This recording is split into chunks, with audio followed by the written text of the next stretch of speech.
Good morning, Table 3 Talk listeners, and welcome to our 50th anniversary special examining the Geneva Accords and their aftermath in Southeast Asia. Today, we'll be looking at an interwar South Vietnam from 1954 to 1960, and we have several very special guests we can't wait for you to hear. To set the scene, it's June 1954, South Vietnam, and the First Indo-Chinese War has just ended. The Geneva Accords have halted the bloody fighting, but they are far from a permanent solution. Through this discussion, our goal is to answer the question, how did the aftermath of the Geneva Accords and the interwar period shape Vietnam's progression into the Second Indo-Chinese War? To start us off, we have invited historian George Herring, a Cold War expert at the University of Kentucky, to talk to us about the interwar period. Welcome, Professor Herring, and thank you for being here. Good morning. Thank you for having me. Can you give an overview of the post-Geneva South Vietnam? So, what's crucial to understand is, from the get-go, the United States has not signed on to the Geneva Accords. The Americans are fearful of communist expansion in Southeast Asia, especially following the victory of communists in the Chinese Civil War in 1949, and their policy towards Vietnam reflects this fear.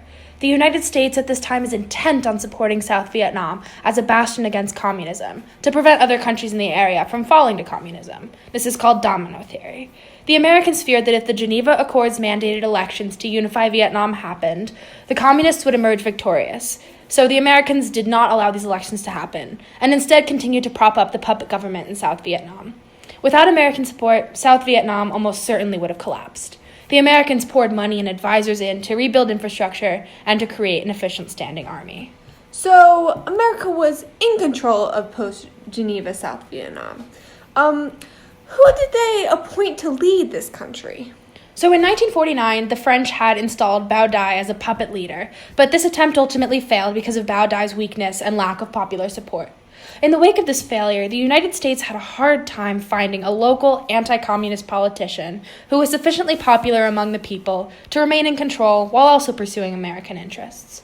In 1954, the U.S. was able to convince Bao Dai to name Ngo Dinh Diem, a Catholic, strongly anti-communist politician with American ties, Prime Minister of South Vietnam. Diem quickly went rogue after consolidating power and declared himself the head of a South Vietnamese totalitarian republic. Well, I guess now that Diem was in control, was he a successful leader? No, not in any way.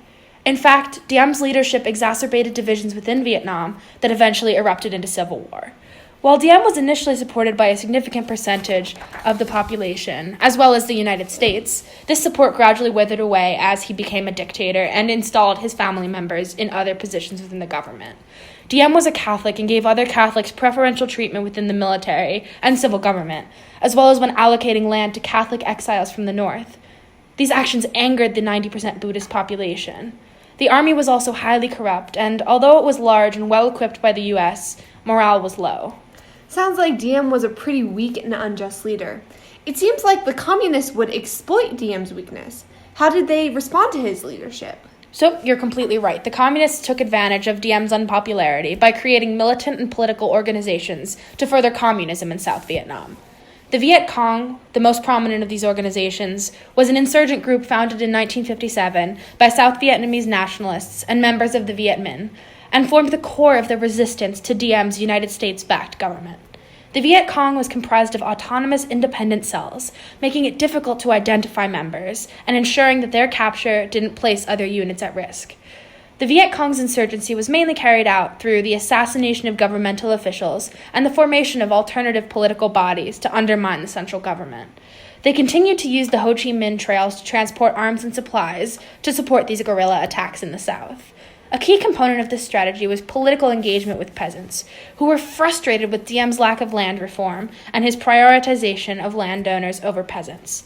The involvement of these peasants created mass support for the Viet Cong and undermined Diem's government politically by encouraging dissent and opposition, which was cracked down on violently.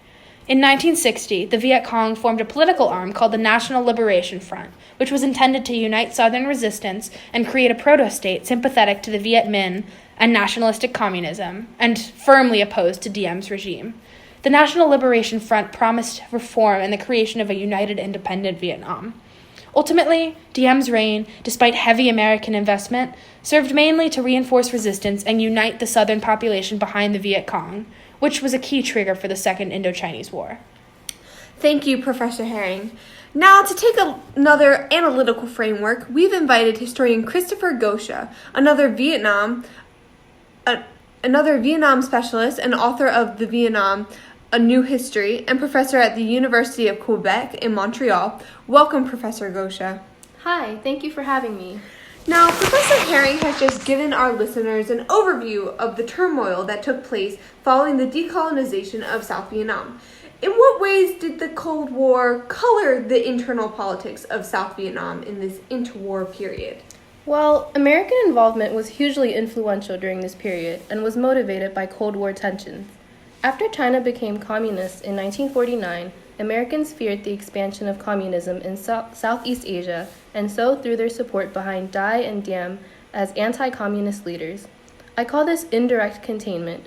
By supporting anti-communists in the South, the U.S. prevented the spread of communism while not directly engaging in containment or provoking China or the USSR. American involvement then pushed the Chinese and the Soviets to support the North with weaponry amid Sino-Soviet tensions. These tensions played out as the PRC and the USSR competed to outdo each other and position themselves as the torchbearer of communism at the time. While Vietnam originated as an anti-colonial war, progressing into a civil war after the partitioning at the 17th parallel, the Cold War is what rocketed Vietnam into worldwide prominence and increased the scope of the bloody conflict.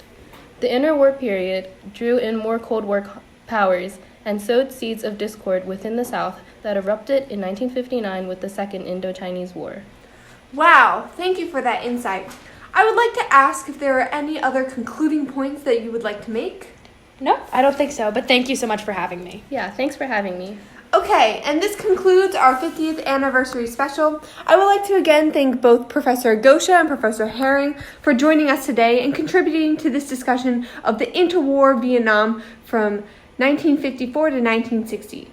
For all those viewers out there, if you are interested in learning more, you can visit table3talks.com or look out for our next special episode on the origins of the Second Indochinese War.